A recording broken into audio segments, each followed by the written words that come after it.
నమస్తే ఫ్రెండ్స్. హరిద్ర గణపతి, పసుపు గణపతి. పసుపు అంటేనే ఒక మంగళకరమైన ద్రవ్యం అన్నమాట. ఈ పసుపు వాడడం వల్ల మనకెంతో శుభాలు కలుగుతాయి. ఆడవారు ఇలాంటి పూజ మొదలుపెట్టిన పసుపు కుంకుమ కంపల్సరీ పూజలో ఉంటుందండి. అయితే ఇక్కడ వినాయక చవితి నవరాత్రులు నడుస్తున్నాయి కాబట్టి నేను ఇలా పసుపు గణపతి తయారు చేసుకొని మా బాబు చేత పూజ చేయించాను అనమాట. మనము పౌడర్లో అంటే గంగాజలంతో కానీ లేదా మామూలు స్వచ్ఛమైన నీళ్ళతో ఇలా మనము పసుపు గణపతిని తయారు చేసుకొని ఆ పసుపు గణపతిని చందనం కుంకుమతో మనము అలంకరణ చేసుకోవాలండి. నేను ఇలా అలంకరణ పసుపు గణపతిని ఇలా పసుపుతో తయారు చేసుకున్నాను. దాని తర్వాత చందనం మరియు కుంకుమ కూడా అర్పించానండి. ఇలా ఒక తమలపాకులు ఒకటి కాదని 2 తీసుకోవాలి. ఇలా 2 తమలపాకుల మీద శుద్ధమైన చందనము మరియు కుంకుమ పెట్టి దీని మీద వినాయకుడికి నేను పెడతానన్నమాట. అంటే హరిద్ర గణపతికి స్థాపన చేస్తాను. దాని తర్వాత మా బాబు చేత ఇలా విఘ్నేశ్వరుడి దగ్గర ఇలా పెట్టమని చెప్పాను. ఆయన పెట్టిన తర్వాత గరిక మరియు జిల్లేడు పూలు కూడా అర్పిస్తున్నాడు. ఇక్కడ మీరు చూడవచ్చు. అంటే మా బాబు ఇక్కడ పెట్టేటప్పుడు హరిద్ర గణపతిని డబ్బులు కూడా మీరు చూడవచ్చు అన్నమాట. అయితే మీరు అడగవచ్చు, డబ్బులు వచ్చేసి వినాయకుడి దగ్గర ఎందుకు పెట్టారు అని.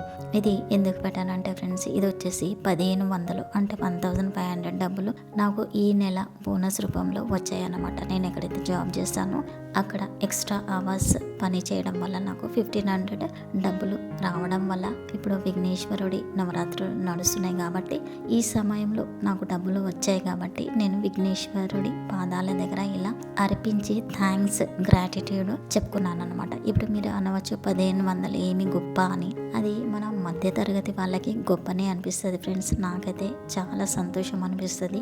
ఎందుకంటే మనము పని చేసిన తర్వాత మనకి డబ్బులు రావడం చాలా అంటే చాలా సంతోషంగా అనిపిస్తుంది. ఆ డబ్బులు ఏదో రూపంలో మనకి పని వస్తాయి కాబట్టి నాకు ఇలా సంతోషం కలగడం వల్ల వినాయకుడి దగ్గర థ్యాంక్స్ చెప్పుకున్నాను. హరిద్ర గణపతిని తయారు చేసిన తర్వాత అన్ని పూజలు చేసిన తర్వాత ఇలా నమస్కారాలు పెట్టుకున్నాడండి. మీకు ఒకవేళ వీలైతే పిల్లల చేత ఇలా పూజ చేయించండి ఫ్రెండ్స్. అన్నీ మనము తయారు చేసి ఇవ్వడం వల్ల జస్ట్ వాళ్ళు పూజ చేసిన వాళ్ళకు ఎలాంటి చదువులో ఆటంకాలున్న జ్ఞానం బుద్ధి అన్నీ ప్రార్థిస్తాయని నా నమ్మకము. అందుకే ఇలా బాబు చేత పూజ చేయించాను అన్నమాట.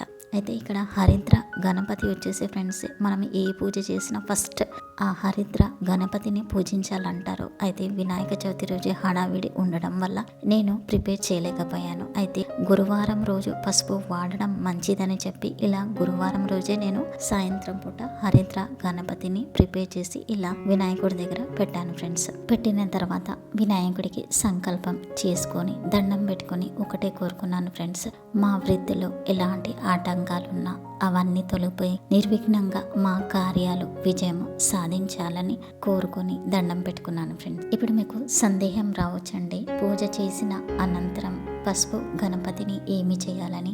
అయితే ఆడవాళ్ళైతే మంగళసూత్రానికి ఒక సుమంగళిగా ఉండడానికి పెట్టుకుంటారు కదండి, అలాగే పెట్టుకోవచ్చు. లేదా పసుపుని ముఖానికి కూడా పెట్టుకుంటారండి. దాని వల్ల ముఖం కూడా ఎంతో తేజవంతం అవుతుంది.